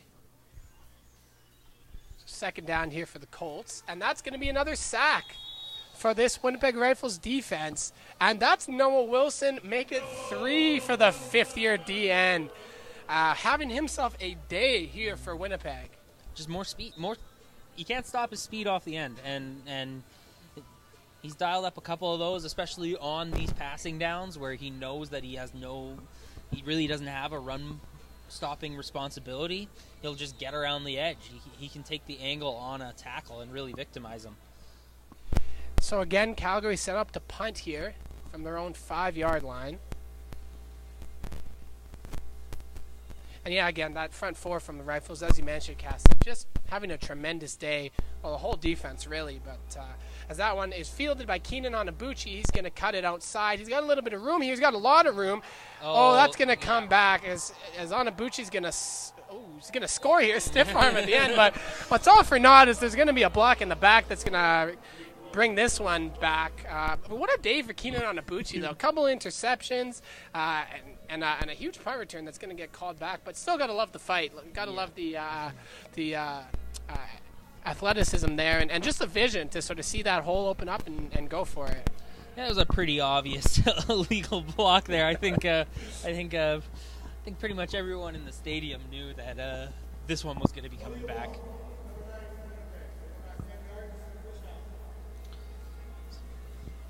So that'll bring the Rifles all the way back to close to midfield here, just past midfield, the 52 of Calgary. 7:30 to go here in this fourth quarter. 33-0 Winnipeg.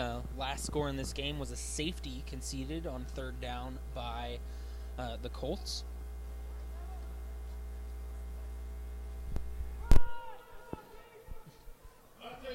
Mitiango with the carry there. Very little as that, again, Rifles defense did a good job holding on there.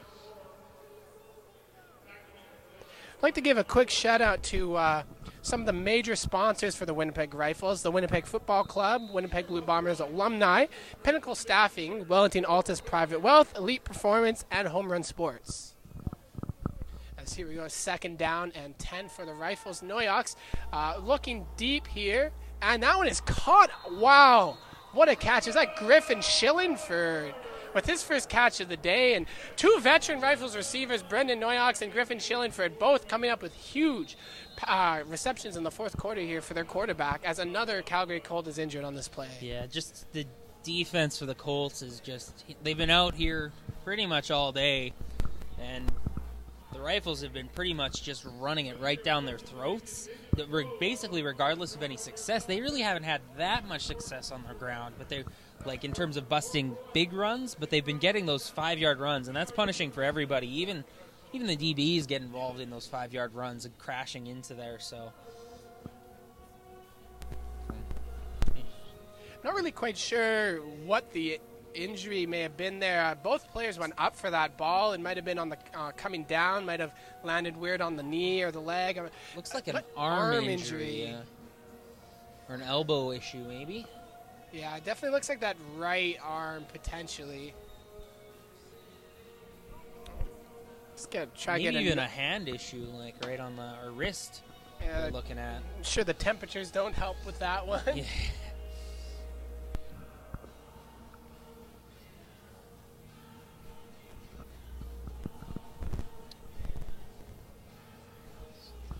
And again, this injury timeout brought to you by Align Your Mind, high performance brain coaching in sports. Visit alignyourmind.ca. Yeah, the numbers, our depth chart for the Colts is, I think there's a player with a changed number. So that is Sean Adams, I believe. Yeah, that's Sean Adams, who's labeled on the depth chart as being number 4, but is number 2 on the roster. Yeah. That's the freshman. He's had a great season here for the Colts, but he's got ball going to the end zone. That will be caught for a touchdown. And it's Griffin Schillingford with his third touchdown reception of the season for Griffin Schillingford, the 5th-year receiver on a Calvin High School, making that play. It's a little cut. No mercy from the Rifles as Sean Adams goes out, and they go right at him again. They go right at his replacement at that position. So, you know you have a matchup. You know have a matchup that defender is not comfortable with. They go right to it with 6 minutes left, and they're gonna kick an extra point to try to go up 40-0 here.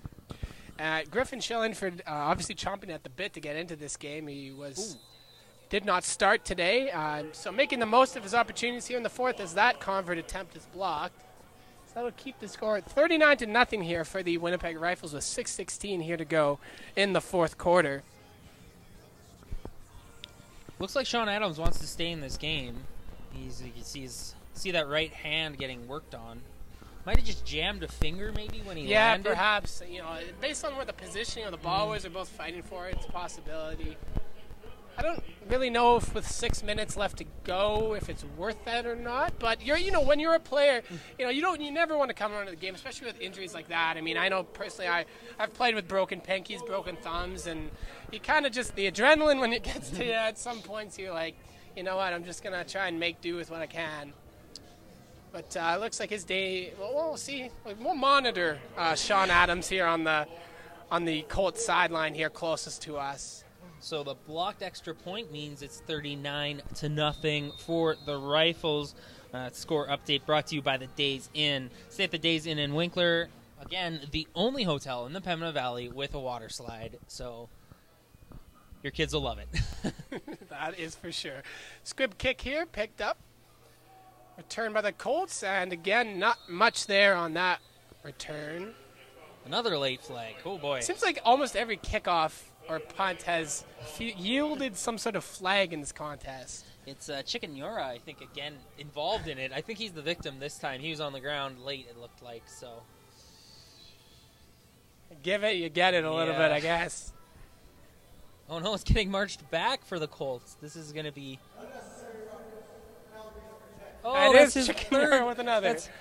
He's had 2 unnecessary roughnesses and unnecessary roughness penalties and an objectionable conduct penalty. So not a very good day for number 10. Not the greatest in that regard. Certainly not on plays where you really like discipline, especially on kickoffs. Like late flags like that. It's just get off the field. First down here, Bellway. It's going to be a bubble screen to the outside, and again, it is the running back, David Bowers, who has been the best player offensively today for Calgary, hands down. But unfortunately, he looks like he's injured now too here. And again, this has been a story for the Calgary Colts all year. They've been worn down as the game has gone on, and that's when injuries happen, and we're seeing quite a few of them here, especially in the fourth quarter.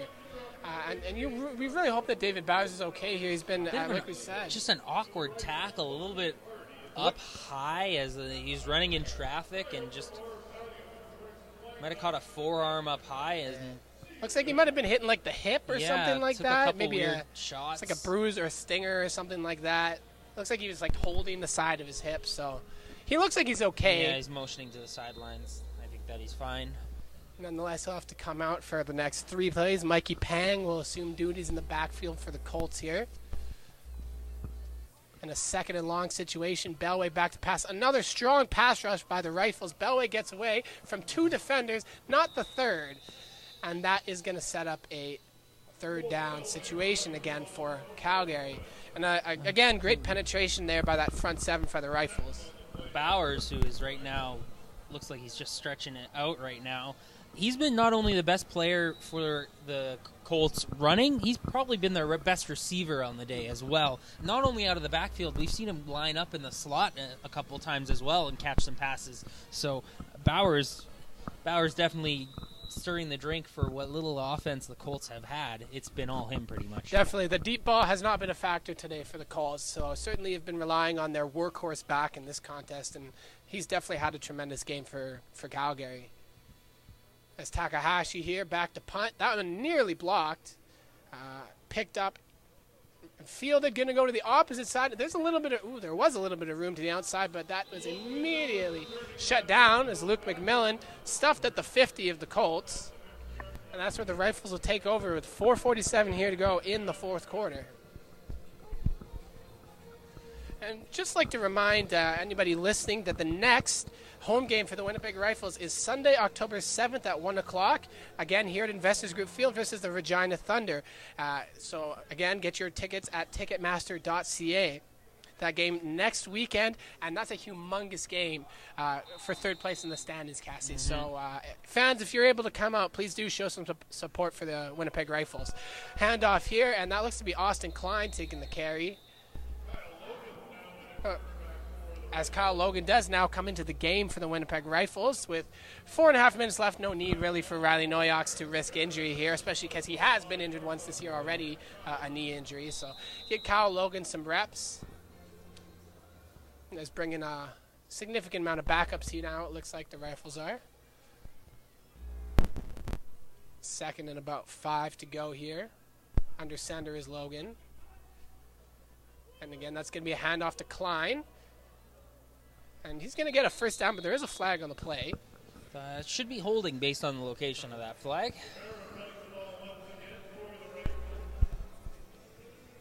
And it is 4 minutes, 2 seconds to go here in the fourth quarter.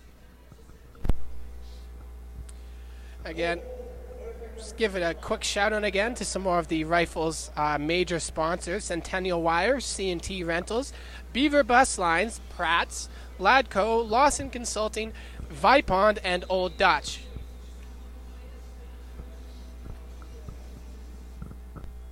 So probably an expected outcome here at Investors Group Field. The Rifles leading 39-0 over Calgary. Still looking for their first win on the season.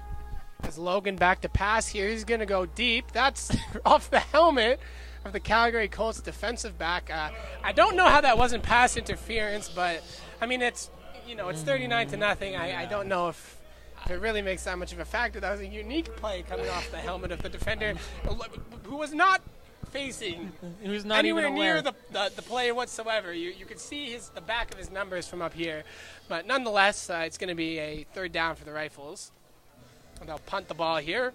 You could tell that ball right out of the hands the spiral was loose, and you're not going to get the distance you need when you throw a ball that loose. So back to punt is Dallas Opiola. Probably one of the better kicks from him today, as that one is fielded by the Colts. It's fielded again by number 11.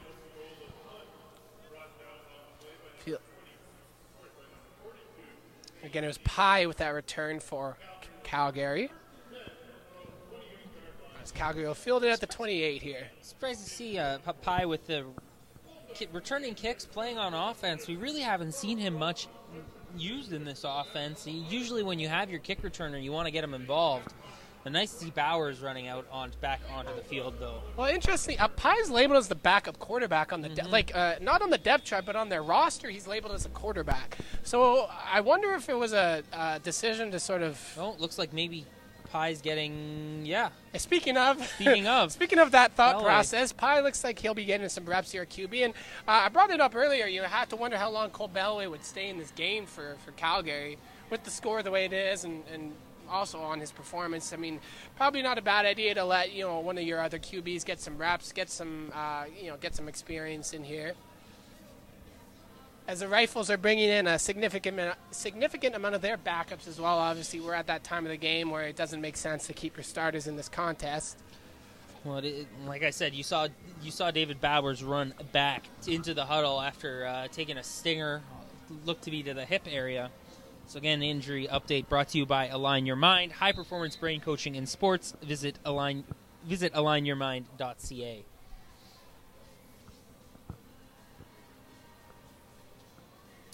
Just want to give a quick shout out to some of the some of the players in now to the game for the Rifles, specifically at the defensive line position. Oh, it is Belway taking snaps, it looks like.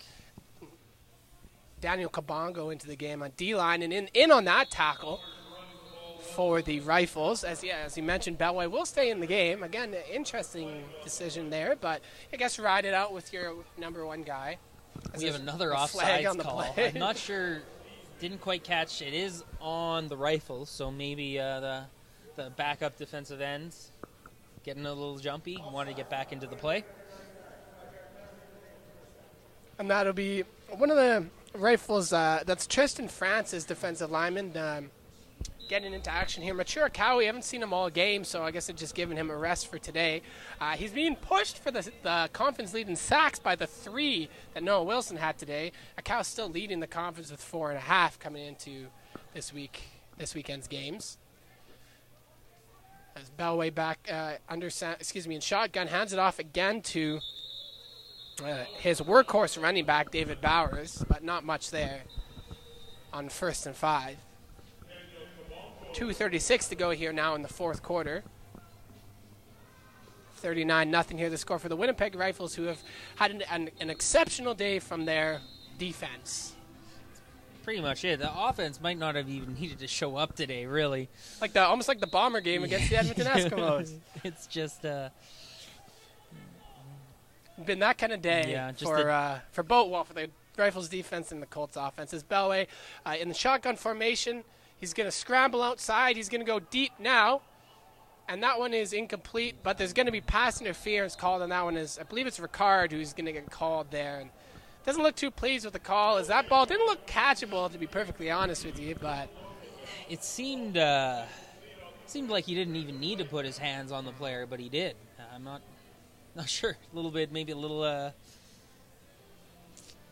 he thought the ball was coming in a little closer. Wanted to make a bit of a play on it. So,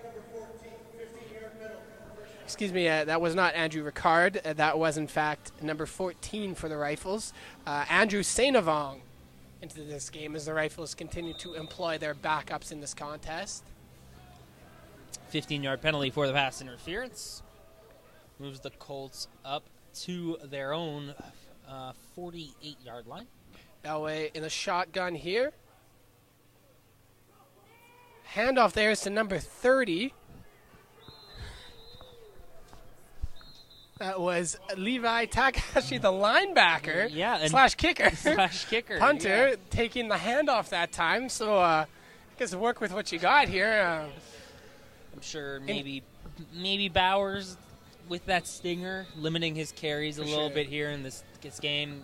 Now we're under, or just about 2 minutes to go. Interesting to not see them maybe give it to their backup running back, Mikey Pang, or the fullback, Tanaka Mutano there, but nonetheless, second down here for the Colts.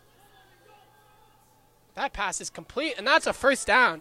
A good job there by number 82 for Calgary. Brandon McGuiza getting away from the defender there.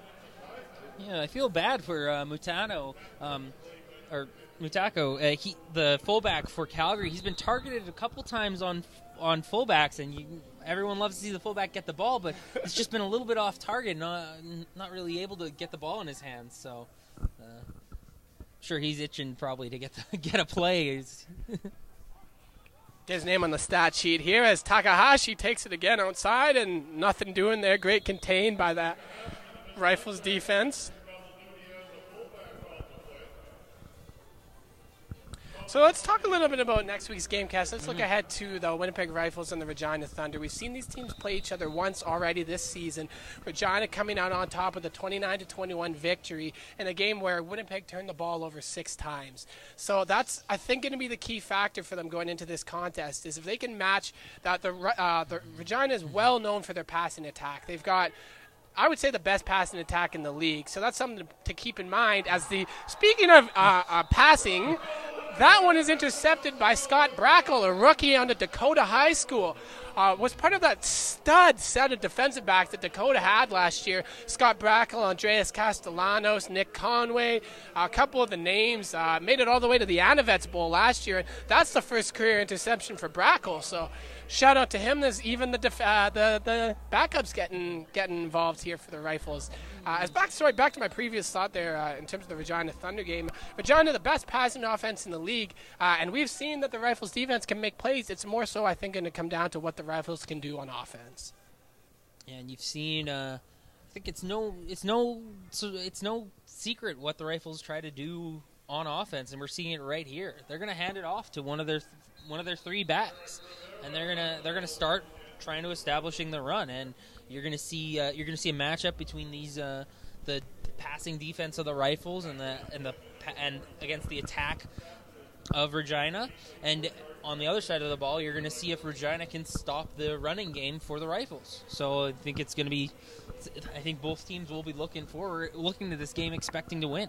Another thing to keep in mind, the Winnipeg Rifles did not have Brandon Urcioli when they first played Regina, so that could be a big thing to keep in mind in that contest, as Austin Klein using his speed to get a first down, and flag comes in late again on this one with 50 seconds to play. It's going against the Rifles.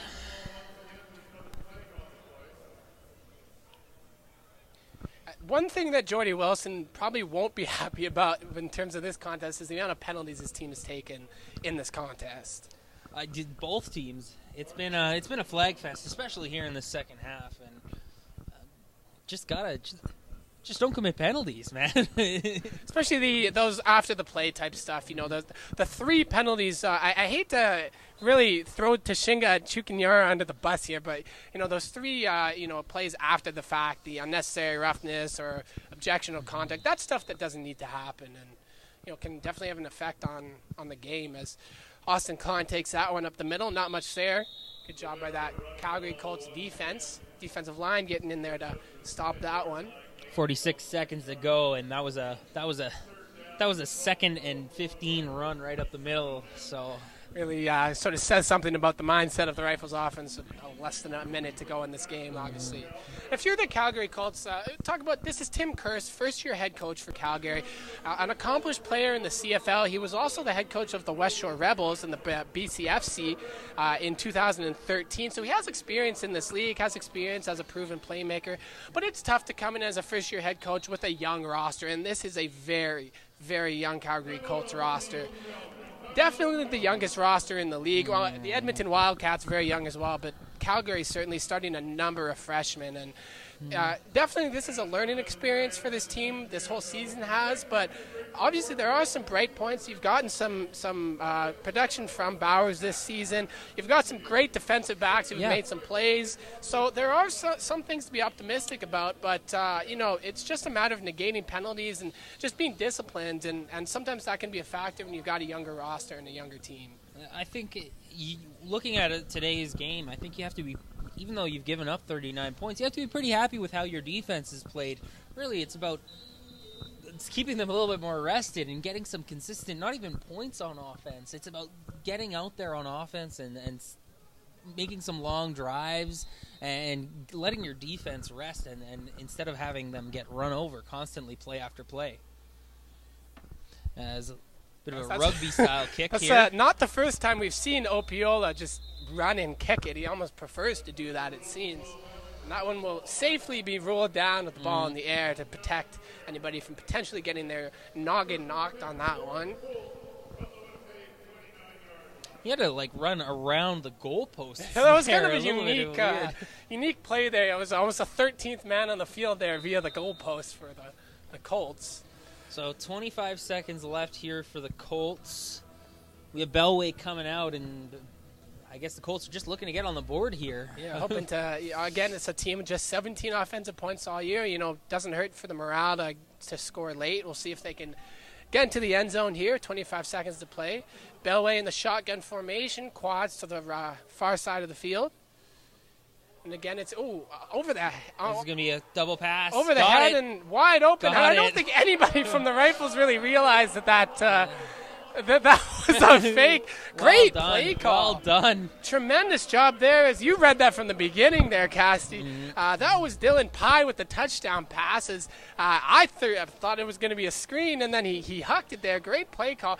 And one of the Rifles defensive backs was running synchronized with the Colts receiver, and the ball almost zipped closest to him on the far side. No one on the Rifles defense really seemed to realize that was a pass. 1 DB for 2 receivers. I'm sure sitting back, not expecting the trickery here. So the Colts will go for 2 with nothing to lose. 18 seconds to go. Bellway, and that one is incomplete. Knocked down at the line. So that will make the score 39-6, and a bit of a morale boost for the Colts, I'm sure, and it'll help for some of the statistics for some of those guys, I'm sure. 18 seconds to play now. 39-6. Well, Cole Bellway not getting credit for that one. So unfortunately, a bit of a rough day for Bellway. Would have been nice to get that one on the stat sheet, but I'm sure nonetheless, at least he got in the end zone. Yeah. Tim Curse rallying the troops down there at field level. You got to love the fight from this Colts team, though. I mean, they haven't been down on themselves. They've played hard for 4 quarters. They've just been hindered by penalties, and obviously turnovers have been a big factor too. But got to get off. Got to stay on the field as an offense better.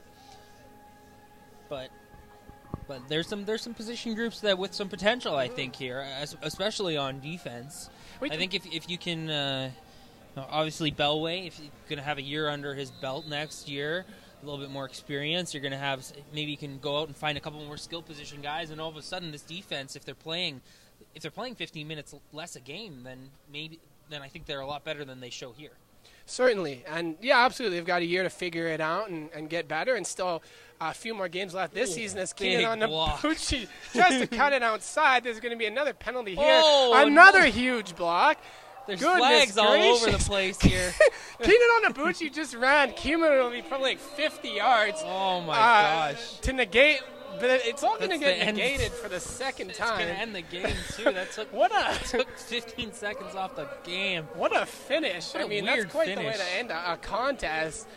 Keenan Onabuchi probably had about, all total on that punt return touchdown that was called back, and now this, over 100 yards and negated by penalties. I think everybody might just decline the penalties to get out of here. Yeah, the game's going to be done for sure, but I think the most concerning thing is we've got a Calgary player down with his head down. Hopefully that's in the vicinity of a head injury. I'm a little surprised at the Rifle special team units wanting to make those hits a little surprised with where the game is, where it is. I think that comes down to, I think maybe some backups maybe in the game and just wanting to make a play and just sort of prove to their coach that, I want to make some plays. Yeah. I want to get in this game and show that I'm And even if you're a special teamer, regular special teamer, you're wanting to show that you want to stay on the team. Exactly. So. And that's Takahashi, the all-purpose kicker, punter, linebacker, and running back / fullback, walking off the field under his own steam. So that's great to see. And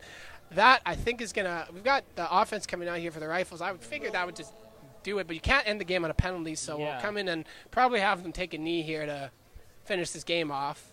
Unnecessary roughness, Winnipeg, number 11. Unnecessary roughness, Winnipeg, 24. Unnecessary roughness, Calgary, 94. We've got 3 unnecessary roughness penalties, and they're just going to end the game here. here. End the game. Yeah. So that's going to do it. Winnipeg Rifles improved to 3-3 on the season, and currently, if we go to the out-of-town scoreboard, we don't have the actual results for you because they are all going on at the same time as we are broadcasting this game.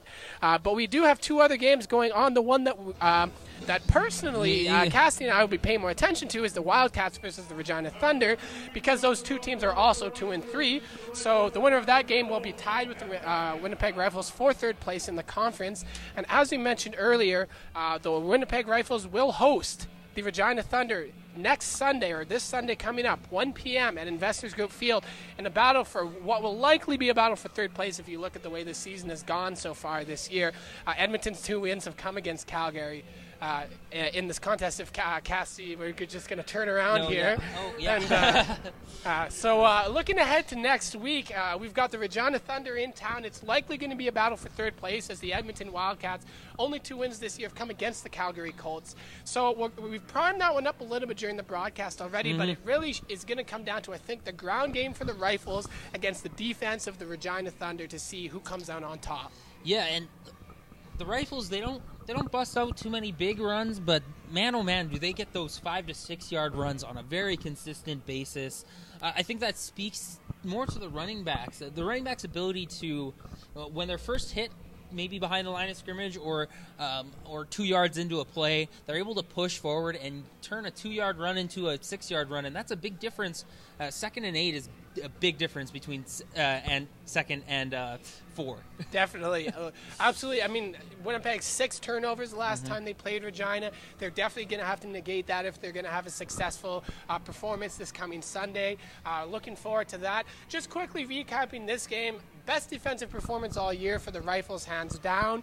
A couple standouts. Obviously, Noah Wilson had 3 sacks in this game. Had a great presence coming off of the edge. Andrew Ricard had a great game. Keenan Onabuchi with 2 interceptions and a punt return touchdown that was called back due to a block in the back. So a couple of different players that stood out, I think, for the Rifles in this game. Great grab for a touchdown by Brendan Noyox in the 4th. Same thing for Griffin Shillingford. So have to be happy with the overall performance. Lots of penalties. I'm sure neither team is going to be too happy about that one, but that's something to work on, of course. It's something where this late in the season you don't want to see that many penalties being taken, but of course that's discipline, and just making sure that you know where the ball is, what situation it is, not taking a block in the back or objectionable conduct penalty. Offsides too. Both teams just love to go offsides today. I think there must have been about 15 offsides penalties between the 2 teams. Just stay on your own line until the ball is snapped, guys. Come on.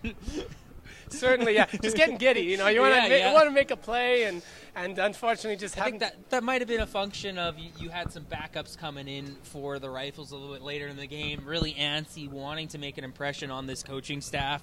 But you're not going to do that when you go offsides. No, not at all. Not at all.